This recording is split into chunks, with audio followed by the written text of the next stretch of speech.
Olá, boa tarde. No Sem Censura de hoje vamos falar sobre cinema de animação, cultura digital, música e ainda sobre como se prevenir das doenças causadas pelo frio. Bruno Niedermayer é otorrino e vai explicar como podemos nos precaver das doenças que atacam o ouvido, o nariz e a garganta nesta época do ano. Vamos convidar o Dr. Bruno para entrar nessa história com um tema que é de alto interesse por todo mundo que está vivendo, não é?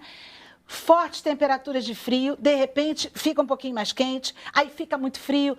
Doutor Bruno, o que fazer para se precaver, para não ficar resfriado, para não ficar doente? Boa tarde. Boa tarde. Pois é, eu acho que o Rio de Janeiro se mudou para a Sibéria, né? Nossa senhora, que frio foi esse, gente? Dá vontade até de aquecer a cama para poder deitar. Eu acho que o Brasil todo está vivendo, né? O Sul tá vivendo um frio muito grande, também muito intenso, né, doutor Bruno? É verdade. Eles até estão mais acostumados que a gente. A gente aqui falou em 14 graus, está todo mundo desesperado em pânico, mas é verdade, muito frio. E aí todo mundo corre para o médico? Pois é, o que acontece? Nessa época do ano é muito comum as pessoas tirarem aquele casaco velho que está lá dentro do armário há 2, 3 anos, né? E nesse casaco cresce fungo. A verdade é essa, aquele verdadeiro mofo, né? E a pessoa coloca aquilo, aqueles esporos do fungo vão para o nariz e o nariz, no mecanismo de defesa do corpo, começa a congestionar e produzir muco.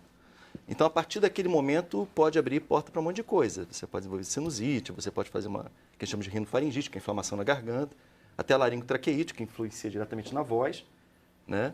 E em situações mais graves pode chegar até pneumonia. E nesse caso, como é que as pessoas podem proceder? Ou seja, tem que tirar o casaco de qualquer maneira para colocar, não é? Tem que evitar esses fungos. Tem alguma forma de fazer? Tentar o sol? Muitas vezes não está sol, né? Como é que faz, por exemplo, doutor, para se precaver disso? Por exemplo, em relação ao vestiário, a melhor coisa é que você utilize algum tipo de casaco que não permita esse tipo de crescimento. Por exemplo, o couro, você pode limpar ele. Tirou do armário, você pode limpar ele com pano úmido, né? Assim como o nylon também. Então, com isso você já favorece essa prevenção da questão do nariz, né? O sol ajuda bastante na vestimenta, né? Se você colocar a sua roupa no sol, aquela roupa que está guardada lá, que está úmida, que está com cheirinho de mofo, bota ela no sol que também vai amenizar essa questão. Agora, outras questões também influenciam. Por exemplo, no inverno, as pessoas ficam muito mais dentro de casa. Seus ambientes de trabalho fica todo mundo mais próximo, né? E se tiver uma pessoa gripada, que esteja contaminada pelo vírus da influenza ou pelo rinovírus, aquilo acaba disseminando de uma forma mais fácil. Então, o que a gente sempre recomenda? Primeiro, lave sempre as mãos. Na maioria das vezes, a transmissão é pelo aperto de mão. Você aperta a mão de uma pessoa que esteja com uma carga de vírus alta na mão, você depois coça o seu nariz e aí você começa a gripe. Então, sempre lavando a mão. Primeira coisa. Engraçado, sempre pensei que fosse pelo ar. Que você entra no ambiente e aí você, de repente, está contaminado e aí você pega a gripe ali. Então, não é. Não, também. Também é. Também. Se alguém espirrar em cima de você, a chance de você pegar a gripe é enorme.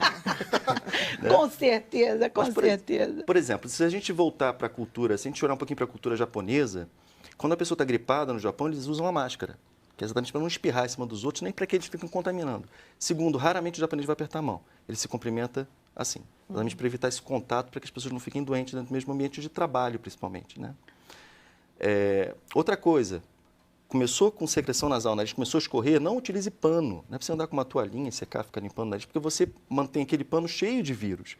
Usa lencinho de papel. Limpou o nariz com lencinho de papel, joga fora o lencinho, lava a mão. Você está prevenindo.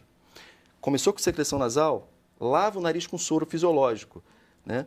Seringa enche com soro fisiológico, joga no nariz de um lado para o outro, acabou.